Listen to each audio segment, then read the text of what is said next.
सदानीरा उत्तर प्रदेश के रहने वाले जगदीश चंद्र माथुर के द्वारा लिखा गया है और इनका जन्म 16 जुलाई 1917 बताया जाता है और मृत्यु जो है 14 मई 1978 बताया जाता है।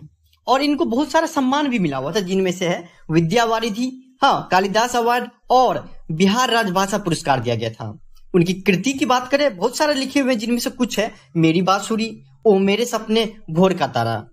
और यह एक निबंध है। निबंध का अर्थ क्या हो गया कि कोई भी टॉपिक दे देगा, 2-3 पेज लिखना है, क्या हो जाता है, निबंध हो जाता है। तो इसी तरह से ओ सदानीरा में भी क्या होता है, बिहार के चंपारण जिला है ना, चंपारण क्षेत्र, उसके बारे में लिखता है कि पहले कैसा था, अभी कैसा है, अंग्रेज के टाइम में कैसा था। तो पूरा पूरा निबंध लिखते हैं इस पे। चलिए स्टार्ट करते हैं। कवि ने बिहार के उत्तर पश्चिमी कोण में जो बसा हुआ है चंपारण क्षेत्र, वहां के बारे में बताता है कि वहां का जो भूमि है, जमीन, वो पुरानी भी है और नई भी है, ठीक ना। और वो फेमस इसलिए है क्योंकि पहले ना वहां पे बहुत ज्यादा पेड़ सब रहता था। पेड़ के कारण ना पूरा हरा भरा मौसम रहता था, एकदम देखने में सुहावना मौसम रहता था, एवरग्रीन वाला मौसम रहता था, प्राकृतिक वातावरण बहुत अच्छा रहता था, जिस कारण से चंपारण क्षेत्र बहुत ज्यादा फेमस था उस टाइम में। लेकिन धीरे धीरे ना उस पेड़ पौधा को काटना शुरू कर दिया, जिसके परिणाम स्वरूप ना 1962 में ऐसा बाढ़ आया था कि सब कुछ नष्ट कर दिया था। और इस बाढ़ का ना कंपेयर रामचरितमानस में जो राम भगवान की माँ रहती है केकई, उससे क्या किया है कि कैसे राम भगवान की माँ जो है उसको जंगल भेज देता है, पूरा राज्य जो है क्रोध हो जाता है, पूरा राज्य गुस्सा में आ जाता है। उसी हिसाब से चंपारण क्षेत्र कितना अच्छा था, कितना पेड़ पौधा था, कितना हरा भरा था। लेकिन एक गलती के कारण, पेड़ को काटने के कारण अभी देखिए 1962 में क्या हाल है। आगे कभी कहते हैं कि 12वीं सदी से ना लगभग 300 वर्ष तक ना चंपारण क्षेत्र में कर्नाट वंश का शासक था, ठीक ना। और वहां के शासक जब 1325 में हरि सिंह देव बना था, उस टाइम ना तुगलक जो था, गयासुद्दीन तुगलक, वो अटैक कर दिया था चंपारण क्षेत्र पे। अब क्या कर सकता, मुस्लिम शासक था, तो हरि सिंह देव ने कैसे भी करके जो है ना वहां से भागा जंगल में। तो जंगल में भागा ना, उसको खोजने के लिए तुगलक और उसका सैनिक ने पूरा का पूरा जंगल काट दिया, सोचिए। लेकिन हरि सिंह देव नहीं पकड़ा पाया, वो नेपाल चले गया। उस दिन से जो जंगल कटना शुरू हुआ ना, अभी तक नहीं रुका है जंगल कटना वहां पे। और वहां पे ना आपको थारू और धांगर जातियां देखने को मिलेगा। ये सब पहले यहाँ पे नहीं था, लेकिन जब ब्रिटिश शासन काल आया ना, तो ब्रिटिश में क्या था, जो आपको नील का खेती करना था, तो वो सब इसको जो है बसाया था। लेकिन अब जो है धीरे धीरे चंपारण का ही आदमी बन गया है। ये सब चंपारण में जो भोजपुरी भाषा बोलता है, मगधी सब भाषा, मतलब वही भाषा सब बोलने लगा। वो सब जो है अपना कल्चर बना लिया है, 10-12 साल में बहुत ज्यादा डेवलप्ड हो गया है।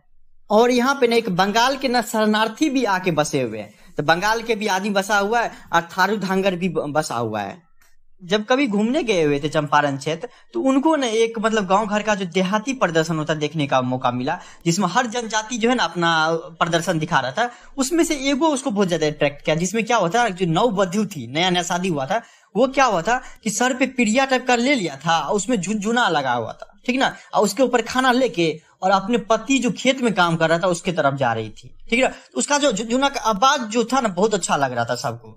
उसमें जो गांव का आदमी सब बोलता है क्या उस पे, वधू अपने प्रियतम को कलई कराने जा रही है। यह सब कवि को बहुत ज्यादा अट्रैक्ट किया। आगे बताते हैं कि यहाँ पे चंपारण में नील की खेती बहुत ज्यादा होता था, ठीक है। यहाँ पे सबसे ज्यादा नील की खेती, और भारतीय लोगों पर ना अंग्रेज बहुत ज्यादा शोषित करता था। उस लोगों को क्या करता था, तुमको लगान देना ही पड़ेगा। अगर मान लीजिए कि अंग्रेज को हाथी खरीदना है या अंग्रेज का कोई आदमी बीमार है, तो उसको पैसा की जरूरत है, तो आपको इंडियन से लेगा, लगान ले लेते रहता है, ठीक है ना। बहुत ज्यादा शोषित करता था उस क्षेत्र के लोगों को, बोला जाता है। और एगो ना अमोलवा कोठी के साहब का नाम था अंग्रेज, एमन नाम था अंग्रेज का, ठीक ना। ये बहुत ज्यादा अत्याचार करता था यहाँ पे चंपारण क्षेत्र में। अगर मान लीजिए आप लगान नहीं दीजिएगा तो आपका झोपड़ी जला देगा, आपका घर जला देता था, इस तरीके से शोषित करता था। खेती नहीं करिएगा तो आपको जीने नहीं देता था, खेती करना ही पड़ेगा, आपको पैसा मिले या नहीं मिले, आपको खेती करना ही पड़ेगा। बहुत ही ज्यादा अत्याचार करता था। और इन्हीं सब अत्याचार को देख के जब राजकुमार शुक्ल जो है ना महात्मा गांधी को बताया कि देखिए ऐसा सा बात है, अंग्रेज हम लोग से लगान बहुत ज्यादा लेता है, तब महात्मा गांधी आए थे चंपारण सत्याग्रह 1917 में चलाए हुए थे। और आए और अंग्रेज के साथ लड़ाई लड़े, और वो बोले क्या कि चंपारण क्षेत्र बहुत ज्यादा गरीब है, बहुत ज्यादा अविकसित है। इसका एक गो कारण है कि यहाँ पे शिक्षा की कमी है, इसलिए जो है यह अविकसित है। फिर महात्मा गांधी सिर्फ लड़ाई नहीं लड़े, उन्होंने 3 स्कूल का निर्माण किया। पहला स्कूल उन्होंने बरहरवा में खोला, जिनको देखते थे बवन जी गोखले। दूसरा स्कूल उन्होंने आपको मधुबन में खोले, जिनको नरहरिदास देखते थे। और तीसरा स्कूल जो है भितिहरवा में खोले थे, ठीक ना, जिसको बाद में पुंडलिक जी देखते थे। और यहाँ पे भितिहरवा में ना महात्मा गांधी की जो पत्नी थी कस्तूरबा गांधी, वहां पे रही है, ठीक ना। और कर्मठ जो आपको विद्वान सब था वहां के सेवक सबको देखभाल करती थी। और महात्मा गांधी अंग्रेज को पत्र लिखे कि ये जो 3 स्कूल हम खोले हुए हैं, इसका मकसद किताबी ज्ञान देना नहीं है कि इतिहास में और भविष्य में क्या होने वाला है। इसका मकसद है व्यवहारिक ज्ञान देने के लिए। हम व्यवहारिक ज्ञान देने के लिए खोले हैं ताकि लोग जो है समझ सके असलियत में जिंदगी क्या होता है, असल में आपको जो है कैसे डेवलप करना है आपको, तब ना पूरे का पूरे जो है आपको चंपारण क्षेत्र विकसित होगा। इसलिए इसका मकसद किताबी ज्ञान मत समझिएगा आप लोग, हम व्यवहारिक ज्ञान के लिए खोले हैं। जब कभी ना घूमने जाते हैं चंपारण क्षेत्र में तो पुंडलिक जी से मिलते हैं, ठीक ना।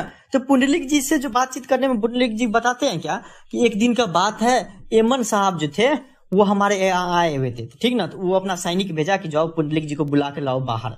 लेकिन हम बोल दिए क्या उसको कि तू काम किसको है, एमन साहब को है, बोलो उसको अंदर आने के लिए, हम नहीं जाएंगे बाहर।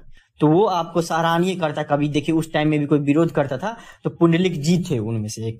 कवि आगे बताते हैं कि भितिहरवा तो डेवलप हो गया थोड़ा बहुत, लेकिन उसी के पास रामपुरवा है ना, वो भी डेवलप्ड हो सकता था। लेकिन वहां पे जो इतना जंगले काट रहा है ना, तो क्या डेवलपमेंट होगा वहां पे, ठीक ना। और बताते हैं कि रामपुरवा भितिहरवा होते हुए एक पंडई नदी जाती है। इसके बारे में कभी सोचता है क्या, गौतम बुद्ध जो आपको नेपाल गए होंगे, जहां पे आपको उनको ज्ञान की प्राप्ति हुआ लुम्बिनी में, वो इसी नदी देखे गए होंगे, मतलब वो ऐसा सोचता है। और आपको पता ही होगा कि भगवान महावीर का जन्म भी वैशाली में ही हुआ था। कवि कहते हैं कि एक और नदी है वहां पे, गंडक नदी, हाँ, जो आपको ज्यादा चंचल रहा है, लेकिन वो ज्यादा फेमस नहीं हो पाया क्योंकि वो धीरे धीरे जो है उसकी पानी कम होते गया। और इसी नदी के पास न बहुत सारे महात्मा संत सब जन तपस्या किए हुए थे। और वो न उनके बगल में जो ताल जो रहता है उनके बारे में बताया कि 2 ताल जो है गंडक नदी के पास है, जिसमें से चौर और मन ज्यादा फेमस है। चौर मतलब क्या हो गया कि जिसका उठा हुआ रहता है भूमि, ठीक ना। अब मन मतलब गहरे पानी जिसमें रहता है देखने को मिलता है, उसको मन बोला देता है। एक और के बारे में बोलता है सरैया मान ताल। यह ताल ना मतलब स्थिर है और यहाँ पे पेड़ सबका जो है ना पानी वानी पहुंचते रहता है इस ताल पे। इतना तक तो हो गया। कभी आगे बोलते हैं क्या कि अभी के टाइम में ना सरकार जो है 40 करोड़ का प्रोजेक्ट ला रहे हैं इसमें, क्या जिसमें आपको क्या बोल रहा है कि पावर हाउस बनेगा, बराज बनेगा, नहर वगैरह सब बनेगा, सब जगह, ठीक ना। लेकिन कभी इसमें और एक चीज बोलते हैं कि पहले जैसा फीलिंग नहीं आएगा, पहले जैसा चंपारण था हरा भरा वैसा नहीं आएगा। कुछ भी लगा दे सरकार लेकिन नहीं आने वाला है। और अंतिम में कवि ना चंपारण क्षेत्र को ओ सदानीरा, ओ चक्रा, ओ नारायणी, ओ महागंडक के नामों से विभिन्न नामों से पुकारने लगते हैं। और इसी के साथ क्या होता है, ये निबंध खत्म हो जाता है।